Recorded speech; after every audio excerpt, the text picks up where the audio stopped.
അവർക്കാണ് പ്രയോറിറ്റി കൂടുതൽ. അപ്പം അതൊക്കെ ശ്രദ്ധിച്ച് ഞാനൊരു 40 അറ്റംപ്റ്റിൽ എല്ലാം നമുക്ക് ഒരാൾ നമ്മൾ പറയുന്നത് കേട്ടിട്ട് നമ്മൾ ഡെസ്പറേറ്റ് ആവേണ്ട ആവശ്യമില്ല. നമുക്കൊരു കോൺഫിഡൻസ് ഉണ്ടെങ്കിൽ നമുക്കത് ചെയ്യാൻ പറ്റും എന്നുള്ളത് എനിക്കപ്പം മനസ്സിലായി. അപ്പം ഹലോ, എല്ലാവർക്കും നമസ്കാരം. പുതിയൊരു വീഡിയോയിലേക്ക് സ്വാഗതം. എൻ്റെ പേര് മിൽന. അപ്പം ഞാൻ ഇന്നത്തെ ഒരു വീഡിയോയിൽ പറയുന്നത് എൻ്റെ UK ഡ്രൈവിംഗ് ലൈസൻസിൻ്റെ ഒരു ജേർണീനെ കുറിച്ചിട്ടാണ്.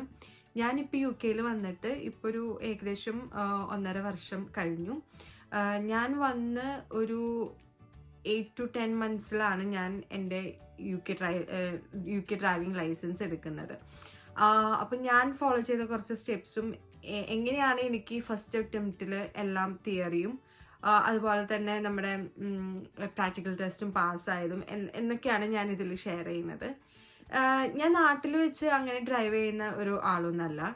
ഡ്രൈവിംഗ് ലൈസൻസ് എനിക്കുണ്ടായിരുന്നു, പക്ഷേ 2 വീലർ ഞാൻ ഓടിച്ച് നല്ല കോൺഫിഡൻ്റ് ആയിട്ടുള്ള ഒരാളായിരുന്നു. പക്ഷേ കാറ് ഞാൻ ഓടിച്ചിട്ടുണ്ടെങ്കിലും ഒറ്റയ്ക്കൊന്നും അങ്ങനെ ഞാൻ സ്വന്തമായിട്ട് കാർ എടുത്ത് ഒറ്റയ്ക്കൊന്നും അങ്ങനെ ഓടിച്ചിട്ടില്ല. ആരെങ്കിലുമൊക്കെ ഉണ്ടാവും എൻ്റെ കൂടെ കാർ ഓടിപ്പിക്കുമ്പോൾ. പക്ഷെ ഇവിടെ വന്നിട്ട് എന്താ പറയുക, ഇവിടെ ആക്ച്വലി നമുക്കൊരു കാർ അത്യാവശ്യമാണ്. ഈവൻ ഇവിടുത്തെ പബ്ലിക് ട്രാൻസ്പോർട്ടൊന്നും നമുക്ക് എപ്പോഴും നമുക്ക് ഡിപ്പെൻഡ് ചെയ്യാൻ പറ്റില്ല. ഈവൻ നമ്മുടെ ഡ്യൂട്ടിയൊക്കെ കഴിഞ്ഞ് വരുമ്പോൾ പബ്ലിക് ട്രാൻസ്പോർട്ടിനെ നമ്മൾ ഡിപ്പെൻഡ് ചെയ്ത് കഴിഞ്ഞാൽ പിന്നെയും ലേറ്റ് ആവും. അപ്പോൾ അങ്ങനെയൊക്കെ അപ്പോൾ നമുക്ക് എന്തായാലും നമ്മൾക്ക് സ്വന്തമായിട്ടൊരു വണ്ടി ഉള്ളത് വളരെ അത്യാവശ്യമാണ് ഇവിടെ. അപ്പോൾ ഞാൻ വന്ന് ഒരു 8 to 10 monthsലാണ് ഇവിടെ ഒരു ഡ്രൈവിംഗ് ലൈസൻസ് എടുക്കുന്നത്. അപ്പം ഞാൻ ചെയ്ത കുറച്ച് കാര്യങ്ങളും ഞാൻ ഫോളോ ചെയ്ത കുറച്ച് മെത്തേഡ്സൊക്കെയാണ് ഞാൻ ഇന്ന് ഈ വീഡിയോയിലൂടെ ഷെയർ ചെയ്യുന്നത്. ഇവിടെയുള്ള കുറച്ച് പേർക്കൊക്കെ കുറച്ച് ഉപകാരമാവുമെന്ന് ഞാൻ വിചാരിക്കുന്നു. അതുപോലെ തന്നെ ഞാൻ അത്ര വലിയ കോൺഫിഡൻ്റ് ഒന്നും ആയിരുന്നില്ല വണ്ടി ഓടിക്കാനായിട്ട്. ഇവിടെ വന്നതിന് ശേഷമാണ്, ഞാൻ വണ്ടി ഓടിച്ച് തുടങ്ങിയതിന് ശേഷമാണ് എനിക്ക് ആ ഒരു കോൺഫിഡൻസ് കിട്ടിയത് വണ്ടി ഓടിക്കാം എന്നുള്ളത്. അപ്പോൾ ആ ഒരു കാര്യത്തെക്കുറിച്ചൊക്കെയാണ് കേട്ടോ ഞാൻ ഇന്ന് ഈ വീഡിയോയിലൂടെ നിങ്ങളായിട്ട് ഷെയർ ചെയ്യുന്നത്. നമ്മുടെ ലൈസൻസ് വെച്ചിട്ട്, നമ്മുടെ ഇന്ത്യൻ ലൈസൻസ് വെച്ചിട്ട് നമുക്ക് ഇവിടെ 1 വർഷത്തോളം നമുക്ക് ഡ്രൈവ് ചെയ്യാം. അത് നമ്മുടെ ലൈസൻസ് ഇൻ്റർനാഷണൽ ലൈസൻസ് ആയിട്ട് കൺവേർട്ട് ചെയ്യേണ്ട ആവശ്യമൊന്നുമില്ല. നമ്മുടെ നോർമൽ ഇന്ത്യൻ ലൈസൻസ് വെച്ചിട്ട് നമുക്കിവിടെ 1 വർഷത്തോളം ഡ്രൈവ് ചെയ്യാൻ പറ്റും. അപ്പം ദുബായ് ലൈസൻസ് അതുപോലെ സിംബാബ്വെ ലൈസൻസ് ഒക്കെ ഉള്ളവർക്ക് അതിവിടെ സ്വാപ്പ് ചെയ്ത് കൺവേർട്ട് ചെയ്തിട്ട് UK ലൈസൻസ് ആക്കാൻ പറ്റും അവർക്ക്. പക്ഷെ നമുക്കതൊന്നും പറ്റില്ല. പക്ഷെ ബാക്കി എല്ലാ രാജ്യക്കാർക്കും 1 വർഷത്തോളം വണ്ടി ഓടിപ്പിക്കാം. അപ്പോൾ നമ്മൾ ആദ്യം ചെയ്യേണ്ട കുറച്ച് സ്റ്റെപ്പ് എന്ന് പറയുന്നത്, ആദ്യം ഇതിനൊരു 3 സ്റ്റെപ്പാണ്. നമ്മൾ ഡ്രൈവിംഗ് ലൈസൻസ് എടുക്കുന്നതിന് ഒരു 3 സ്റ്റെപ്പ് ഉണ്ട്. അപ്പോൾ ആദ്യം തന്നെ നമുക്കൊരു പ്രൊവിഷണൽ ലൈസൻസ് വേണം. അപ്പോൾ ഈ പ്രൊവിഷണൽ ലൈസൻസ് ആർക്ക് വേണമെങ്കിലും അപ്ലൈ ചെയ്ത് എടുക്കാൻ പറ്റും ഇവിടെയുള്ളൂ. അതായത് 18 വയസ്സിന് മേലുള്ള ആർക്ക് വേണമെങ്കിലും അപ്ലൈ ചെയ്തെടുക്കാം. ഇത് ഓൺലൈനായിട്ടും ചെയ്യാം, ഓഫ്ലൈനായിട്ടും ചെയ്യാം. അപ്പോൾ ഞാൻ ചെയ്തത് ഓഫ്ലൈനായിട്ടായിരുന്നു. ഇവിടുത്തെ ഒരു പോസ്റ്റ് ഓഫീസിൽ, ഞാൻ താമസിക്കുന്ന അടുത്തുള്ള ഒരു പോസ്റ്റ് ഓഫീസിൽ പോയി. അപ്പോൾ അവിടെ നമുക്ക് അതിൻ്റെ ഫോം കിട്ടും. ആ ഫോം വാങ്ങിച്ചു ഫില്ല് ചെയ്തു. അപ്പോൾ നമ്മളുടെ കുറച്ച് ഡീറ്റെയിൽസ്, നമ്മളുടെ അഡ്രസ്സ്, നമ്മളിവിടെ നമ്മൾ ഇവിടെ വന്ന ഒരു ഡേറ്റ്, പിന്നെ നമ്മളുടെ ഫോട്ടോ, പിന്നെ നമ്മൾ ഒരു 43 pounds ഡ്രാഫ്റ്റ് ചെയ്തിട്ട് അതിൽ വെച്ചേക്കണം നമ്മൾ. പിന്നെ നമ്മുടെ ഫോട്ടോ നമ്മൾ അതിൽ ഒട്ടിക്കണം. പിന്നെ ഞാൻ അയച്ചത് നമ്മുടെ BRP കൂടി അതിൽ വെച്ചിട്ടാണ് ഞാൻ അങ്ങോട്ടേക്ക് ആ ഒരു ഫോം ഫില്ല് ചെയ്ത് പോസ്റ്റ് ഓഫീസ് വഴി അയച്ചത്. പക്ഷെ ഇപ്പോൾ പറയുന്നുണ്ട് നമ്മുടെ BRP കാർഡ് വെക്കേണ്ട ആവശ്യമില്ല, നമ്മുടെ ഷെയർ കോഡ് വെച്ചിട്ടാണെങ്കിലും അയക്കാമെന്ന് പറയുന്നു. പക്ഷെ ഞാൻ അന്ന് എനിക്കതിനെക്കുറിച്ച് അറിയില്ലായിരുന്നു. അപ്പോൾ ഞാൻ അങ്ങനെയാണ് ചെയ്തത്. ഒരുവിധം എല്ലാവരും അങ്ങനെ തന്നെയാണ് ചെയ്തിട്ടുണ്ടായിരുന്നത്. അങ്ങനെ നമ്മളത് അയച്ചു. ഒരു 2 ആഴ്ച കഴിഞ്ഞപ്പോൾ എൻ്റെ പ്രൊവിഷണൽ ലൈസൻസ് നമ്മൾ കൊടുത്ത അഡ്രസ്സിലോട്ട് വന്നു. പിന്നെ 1 ആഴ്ച കഴിഞ്ഞപ്പോൾ നമ്മുടെ BRP കാർഡും കിട്ടി. അങ്ങനെ ഈ പ്രൊവിഷണൽ ലൈസൻസ് ഉണ്ടെങ്കിൽ മാത്രമാണ് നമുക്ക് ഇവിടെ ഒരു ഇൻസ്ട്രക്ടറിൻ്റെ അടുത്ത് പോയിട്ട് നമുക്ക് വണ്ടി ഇപ്പോൾ ഓടിക്കാൻ അറിയാത്തവരാണ്, അല്ലെങ്കിൽ നമുക്ക് കുറച്ചും കൂടി കോൺഫിഡൻസ് കിട്ടണം, ഒരു ഇൻസ്ട്രക്ടറെ നമുക്ക് വേണമെന്നുണ്ടെങ്കിൽ നമുക്ക് ഈ പ്രൊവിഷണൽ ലൈസൻസ് കൊണ്ടുപോയി കഴിഞ്ഞ് കഴിഞ്ഞാൽ നമുക്ക് ഏതെങ്കിലും ഒരു ഇൻസ്ട്രക്ടറിൻ്റെ അടുത്ത് പോയാൽ നമുക്ക് പഠിക്കാൻ പറ്റും. അങ്ങനെ നമ്മുടെ പ്രൊവിഷണൽ ലൈസൻസ് നമുക്ക് കിട്ടി. അതിനുശേഷം നമ്മൾ അപ്ലൈ ചെയ്തത് നമ്മുടെ തിയറി ടെസ്റ്റിന് വേണ്ടിയിട്ടായിരുന്നു. അത് UK ഗവൺമെൻറ് സൈറ്റിൽ പോയി കഴിഞ്ഞാൽ നമുക്ക് ഡയറക്റ്റായിട്ട് തിയറി ടെസ്റ്റിന് അപ്ലൈ ചെയ്യാം. പക്ഷേ ഡേറ്റ്സ് ഒക്കെ കിട്ടാൻ കുറച്ച് ബുദ്ധിമുട്ടായിരുന്നു. എനിക്ക് തോന്നുന്നു എനിക്കൊരു 1.5 മാസം കഴിഞ്ഞിട്ടാണ് എനിക്കൊരു ഡേറ്റ് കിട്ടിയത്. അങ്ങനെ ഞാൻ ആ ടെസ്റ്റിന് ബുക്ക് ചെയ്തു. അപ്പം ഇവിടെ നമ്മുടെ നാട്ടിലും നമുക്കൊരു തിയറി ടെസ്റ്റ് ഉണ്ട്, പക്ഷെ അത് കുറച്ചുകൂടി ഈസി ആയിട്ട് പാസ്സാവും. പക്ഷേ ഇവിടുത്തെ തിയറി ടെസ്റ്റ് കുറച്ചും കൂടി ടഫാണ്. നമ്മൾ പഠിച്ചിട്ട് തന്നെ പോകണം തിയറി ടെസ്റ്റിന്, എന്നാൽ മാത്രമേ നമ്മൾ പാസ്സാവുള്ളൂ. അപ്പോൾ അതിന് വേണ്ടി ഒരു ആപ്പ് ഉണ്ട്, ആ ആപ്പ് ഞാൻ സൈഡിൽ കൊടുക്കാം. അപ്പോൾ ആ ഒരു ആപ്പ് വെച്ചിട്ടാണ് സത്യം പറഞ്ഞാൽ ഞാൻ പഠിച്ചത്. അതൊരു പെയ്ഡ് ആപ്പാണ്, പക്ഷെ അത് വെർത്താണ്. 4.99 ആണ് നമ്മൾ കൊടുക്കേണ്ടത്. പക്ഷെ അതൊരു വെർത്തായിട്ടുള്ള ഒരു ആപ്പായിരുന്നു. അപ്പം അതിൽ ഞാൻ നോക്കി പഠിച്ച്, അപ്പം അതിൽ കുറേ, അതായത് 700 സംതിങ് ക്വസ്റ്റ്യൻസ് ഉണ്ടായില്ല. അതിലൊരു ഞാൻ ഏകദേശം ഒരു 600 അടുത്ത് ക്വസ്റ്റ്യൻസ് ഞാൻ അതിൽ ആൻസർ ചെയ്തിട്ടുണ്ട്. അപ്പം അത് ഞാനൊരു 1 വീക്ക് മുമ്പാണ്, എക്സാമിൻ്റെ ഒരു 1 വീക്ക് മുമ്പാണ് ഞാൻ എല്ലാ ദിവസവും ഒരു 10 ക്വസ്റ്റ്യൻസ് ഒക്കെ വെച്ച് ചെയ്ത് നോക്കി അങ്ങനെയാണ് ഞാൻ അത്രയും ക്വസ്റ്റ്യൻസ് ചെയ്തത്. നമുക്കൊരു ഐഡിയ കിട്ടിയത്. അപ്പോൾ ഔട്ട് ഓഫ് 50 നമുക്ക് 43 മാർക്സ് വേണം പാസ്സാവാനായിട്ട്. പിന്നെ അതുപോലെ തന്നെ ഒരു ഹസാർഡ് പെർസെപ്ഷൻ ഉണ്ടായിരുന്നു. അത് പക്ഷേ കുറച്ചും കൂടി ഈസിയാണ്. ഹസാർഡ് വരുമ്പോൾ ജസ്റ്റ് ക്ലിക്ക് ചെയ്താൽ മതി. പക്ഷെ 12 ഹസാർഡ്സിന് മേലെ നമ്മൾ ക്ലിക്ക് ചെയ്യാൻ പാടില്ല ഒരു വീഡിയോയിൽ. അങ്ങനത്തെ ഒരു 5 വീഡിയോ അതെല്ലാവരും പാസ്സാവുന്ന ഒരു സെക്ഷനാണ്. പക്ഷെ ഈ ഒരു ക്വസ്റ്റ്യൻ ആൻഡ് ആൻസർ ആ ഒരു സെക്ഷനിലാണ് എല്ലാവരും കുറച്ച് ഈ 43 മാർക്ക് അതിൽ വാങ്ങിക്കണം. ഇതിലത്തെ ഒരു പ്രത്യേകത എന്ന് പറഞ്ഞു കഴിഞ്ഞാൽ ഇവർ തരുന്ന ഈ 4 ഓപ്ഷനും കറക്റ്റായിട്ടുള്ള ഓപ്ഷൻ ആയിരിക്കും. പക്ഷേ അത്രയും ആപ്റ്റ് ആയിട്ടുള്ള ഒരു ആൻസർ വേണം നമ്മൾ സെലക്ട് ചെയ്യാൻ. അപ്പോൾ ആ ഒരു ആപ്പ് നമ്മൾ പ്രിപ്പയർ ചെയ്ത് പോയി കഴിഞ്ഞ് കഴിഞ്ഞാൽ നമുക്കത് കറക്റ്റായിട്ട് ആൻസർ ചെയ്യാൻ പറ്റും. എനിക്കറിയുന്ന ആൾക്കാർ തന്നെ ഉണ്ട്, അതിൽ കുറേ പ്രാവശ്യം അവർ പോയിട്ടാണ് എക്സാം ക്ലിയർ ചെയ്തത്. ഈവൻ വണ്ടി ഓടിക്കുന്ന ആൾക്കാർ പോലും മീൻസ് അവർക്ക് എന്താ പറയുക, വണ്ടി ഓടിക്കുന്നവർക്ക് കുറച്ചും കൂടി ഈസി ആയിട്ട് ഇവിടുത്തെ കാര്യങ്ങൾ അറിയാലോ, വണ്ടിയുടെ കാര്യങ്ങളൊക്കെ അറിയാലോ, വണ്ടി ഓടിക്കുന്ന റൂൾസ് അറിയാലോ. പക്ഷെ അങ്ങനെ വെച്ച് പോയതുകൊണ്ട് നമുക്കത് കിട്ടില്ല. നമ്മളത് പഠിച്ചിട്ട് തന്നെ പോകണം, എന്നാൽ മാത്രം നമുക്കത് കിട്ടുള്ളൂ. അങ്ങനെ എനിക്ക് ഔട്ട് ഓഫ് 50 ഞാൻ 44 ആണ് ഇതിന് സ്കോർ ചെയ്തത്.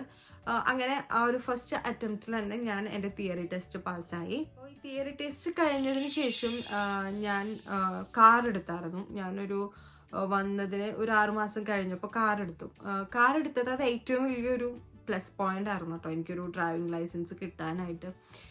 കാരണം കാർ എടുത്തപ്പോൾ നമ്മൾ കുറച്ചും കൂടി ഫ്ലെക്സിബിളായി. നമ്മൾ ഓരോരോ ചെറിയ ചെറിയ സ്ഥലത്തേക്കാണെങ്കിലും നമ്മൾ പോയി. അപ്പോൾ കുറച്ചും കൂടി റൂൾസ് നമ്മൾ പഠിച്ചു. പിന്നെ അതുപോലെ തിയറി ടെസ്റ്റിന് നമ്മൾ പ്രിപ്പയർ ചെയ്യുമ്പോൾ തന്നെ ഇവിടുത്തെ റൂൾസൊക്കെ നമ്മൾ ഏകദേശം നമ്മൾ മനസ്സിലാക്കി കഴിയും. അപ്പോൾ നമ്മൾ വണ്ടിയും കൂടി എടുത്ത് നമ്മളൊന്ന് ഓടിപ്പിച്ച് തുടങ്ങിയപ്പോൾ കുറച്ചുകൂടി നമുക്ക് ഭയങ്കര നല്ല കോൺഫിഡൻസ് ആയി. അങ്ങനെ എനിക്കൊന്ന് ഒരു 4-5 മാസം ഞാൻ വണ്ടി ഓടിച്ചു. അതിൻ്റെ ഇടയിൽ ഞാൻ നമ്മുടെ പ്രാക്ടിക്കൽ ടെസ്റ്റിന് ബുക്ക് ചെയ്തു. പക്ഷെ എൻ്റെ ഡേറ്റ് കിട്ടിയത് ഒരു ജൂണിലായിരുന്നു എനിക്ക് ഡേറ്റ് കിട്ടിയത്. അപ്പോൾ ചില സമയത്ത് നമുക്ക് പെട്ടെന്ന് ഡേറ്റ് കിട്ടും, മിക്കതും നമുക്ക് ലോങ് വെയിറ്റ് ആയിരിക്കും ഡേറ്റ് കിട്ടാനായിട്ട്. പിന്നെ ചിലപ്പോൾ വിതിൻ 3 ഡേയ്സ് അങ്ങനെയൊക്കെ നമ്മൾ റെഗുലറായി ചെക്ക് ചെയ്താൽ ചിലപ്പോൾ കിട്ടും. പക്ഷെ അത് നമ്മൾ ഉദ്ദേശിക്കുന്നത് നമ്മളുടെ സ്ഥലത്തായിരിക്കണം എന്നില്ല, വേറെ ഏതെങ്കിലും സ്ഥലത്തൊക്കെ ആയിരിക്കും. അപ്പം ഞാൻ താമസിക്കുന്ന സ്ഥലത്താണ് ഞാൻ സെൻറ്റർ കൊടുത്തിട്ടുണ്ടായിരുന്നത്. അങ്ങനെ ഒരു ലോങ് വെയിറ്റിന് ശേഷമാണ് എനിക്ക് എൻ്റെ പ്രാക്ടിക്കൽ ടെസ്റ്റ് കിട്ടിയത്. അപ്പം ഞാൻ പ്രാക്ടിക്കൽ ചെയ്തത് നമ്മുടെ സ്വന്തം വണ്ടി തന്നെയാണ് ഞാൻ പ്രാക്ടിക്കൽ ചെയ്തിട്ടുണ്ടായിരുന്നത്. അപ്പോൾ പ്രാക്ടിക്കലിൻ്റെ അന്ന് രാവിലെ ആയിരുന്നു എൻ്റെ പ്രാക്ടിക്കൽ 9 o'clock-നായിരുന്നു. അപ്പം രാവിലെ ഞാൻ പോയി.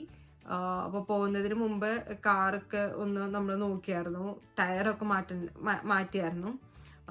ടയർ മാറ്റി, പിന്നെ ജസ്റ്റ് ഫുൾ ക്ലീൻ ആക്കി കാറ്. ഉള്ളാണെങ്കിലും പുറമെ ആണെങ്കിലും വളരെ ക്ലീൻ ആക്കിയിട്ടാണ് നമ്മൾ പോയത്. പിന്നെ ഫ്രണ്ടിലും ബാക്കിലായിട്ട് നമ്മൾ L സ്റ്റിക്കർ വെച്ചിട്ടുണ്ടായിരുന്നു.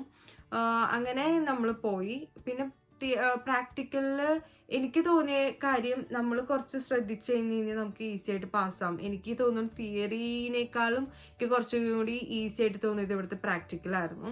അപ്പോൾ നമ്മൾ കുറച്ച് ശ്രദ്ധിച്ചു കഴിഞ്ഞാൽ നമുക്ക് ഈസി ആയിട്ട് പാസ്സാവാം. ഇവിടുത്തെ പ്രാക്ടിക്കൽ ടെസ്റ്റ് എന്ന് പറയുന്നത് 40 മിനിറ്റ്സ് ആണ് ഇവിടുത്തെ ടെസ്റ്റ് വരുന്നത്. അത് കറക്റ്റ് 40 മിനിറ്റ്സ് തന്നെ അവർ നമ്മൾ വണ്ടി ഓടിപ്പിക്കും. അതിൽ 20 മിനിറ്റ്സ് സെൽഫ് ഡ്രൈവും 20 മിനിറ്റ്സ് മാപ്പ് വെച്ചിട്ടാണ് നമ്മളെ കൊണ്ട് ഓടിപ്പിക്കാം. അങ്ങനെ എനിക്കൊരു ലേഡി ആയിരുന്നു എൻ്റെ എക്സാമിനർ ഉണ്ടായിരുന്നത്. പക്ഷേ സെൽഫ് ഡ്രൈവ് എന്ന് പറഞ്ഞാലും അവർ പറയും ഇന്ന റൂട്ടിൽ പോകണം എന്ന് പറയും. പക്ഷെ നമുക്ക് റോഡ് അറിയില്ലെങ്കിൽ ഓഫ്കോഴ്സ് നമുക്ക് അവരുടെ അടുത്ത് പറയാം എനിക്ക് റോഡ്സ് അറിയില്ല, അപ്പോൾ അവർ നമ്മളെ ഹെൽപ്പ് ചെയ്ത് തരും. അങ്ങനെ പ്രശ്നങ്ങളൊന്നുമില്ല. എനിക്കൊരു ലേഡി ആയിരുന്നു എൻ്റെ എക്സാമിനർ. അപ്പം എന്നെക്കൊണ്ട് റൗണ്ട് അബൌട്ട്സ് ഓടിപ്പിച്ചായിരുന്നു, കുറച്ച് ഹൈവേ പോലത്തെ സ്ഥലങ്ങൾ ഓടിപ്പിച്ചായിരുന്നു, റൂറൽ ആയിട്ടുള്ള റോട്ടിൽ കൂടെ ഓടിപ്പിച്ചായിരുന്നു. അപ്പോൾ അങ്ങനെയുള്ള സ്ഥലത്ത് കൂടെ ഒക്കെ എന്നെക്കൊണ്ട് ഓടിപ്പിച്ചു. അതുപോലെ പാർക്കിങ് എന്നോട് 2 പ്രാവശ്യം പാർക്ക് ചെയ്യാൻ പറഞ്ഞത് ഫോർവേഡ് പാർക്കിംഗ് ആയിരുന്നു. അപ്പോൾ പാർക്കിംഗ് ഒക്കെ നമ്മൾ നന്നായി നോക്കണം. പിന്നെ അവർ ചിലപ്പോൾ pull over to left side എന്നൊക്കെ പറയും. അപ്പം ഓടിച്ചെന്ന് നമ്മൾ നിർത്തരുത് വണ്ടി. അവിടെ ഇതൊന്നും ഇല്ല, സൈഡിൽ നമുക്ക് നിർത്താൻ സേഫാണ്. അപ്പോൾ നമ്മൾ സിഗ്നലിട്ട് വണ്ടി നിർത്തി, പിന്നെ സിഗ്നൽ ഓഫ് ചെയ്ത്, പിന്നെ എപ്പോഴും നമ്മൾ ഓരോ 30 സെക്കൻഡ്സ് കൂടുമ്പോഴും നമ്മൾ ഈ 3 മിററും ചെക്ക് ചെയ്തുകൊണ്ടിരിക്കണം. അങ്ങനത്തെ കുറച്ച് ടിപ്സൊക്കെ ഉണ്ട്. അപ്പോൾ അങ്ങനെ കാര്യങ്ങൾ നമ്മൾ നോക്കി ചെയ്ത് കഴിഞ്ഞ് കഴിഞ്ഞാൽ നമ്മൾക്ക് ഈസി ആയിട്ട് പാസ്സാവുന്നതേ ഉള്ളൂ തിയറി ടെസ്റ്റ്. പിന്നെ നമ്മൾ ഭയങ്കര ബഹളം വെച്ച് അങ്ങനെ ഓവർ സ്പീഡിൽ പോയി, അതൊന്നും ഓവർ സ്പീഡിൽ പോകാനും പാടില്ല. പിന്നെ ഇപ്പോൾ 60 പൗണ്ട് എടുത്ത്, ഇപ്പം ഞാൻ ഒരു റൂറൽ റോട്ടിൽ കൂടെ പോയപ്പോൾ അതൊരു കൺട്രി സൈഡ് ആയിരുന്നു. അവിടെ 60 ആയിരുന്നു ആ ഒരു സ്പീഡ് ലിമിറ്റ്. പക്ഷെ എനിക്ക് അവിടെ 60-ൽ പോകാൻ പറ്റില്ല. ബിക്കോസ് അത് ഭയങ്കര കൺജസ്റ്റഡ് ആയിട്ടുള്ളൊരു വഴിയായിരുന്നു. പിന്നെ അവിടെ നമ്മുടെ ആൾക്കാർ നടക്കുന്നുണ്ടായിരുന്നു. അപ്പോൾ അവർക്കാണ് പ്രയോറിറ്റി കൂടുതൽ. അപ്പം അതൊക്കെ ശ്രദ്ധിച്ച് ഞാനൊരു 40-ലൊക്കെ അത് പോയിട്ടുണ്ടായിരുന്നത്.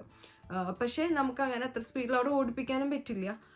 അപ്പോൾ പക്ഷെ അതൊക്കെ അവർ നോട്ടീസ് ചെയ്യും. നമ്മൾ ഇപ്പോൾ അവർക്ക് പ്രയോറിറ്റി, നടക്കുന്ന ആൾക്കാർക്ക് പ്രയോറിറ്റി നടക്കാണ്ട് നമ്മൾ അടിച്ചു പൊളിച്ച് പോയി കഴിഞ്ഞാൽ നമ്മൾ അപ്പം തന്നെ ഫെയിലാവും.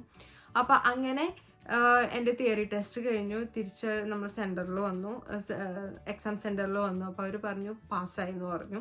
എനിക്ക് ഭയങ്കര സന്തോഷമായി. നമ്മുടെ ഫസ്റ്റ് അറ്റംപ്റ്റിൽ എല്ലാം നമുക്ക് കിട്ടിയെന്ന് പറഞ്ഞാൽ ഭയങ്കര സന്തോഷമായി.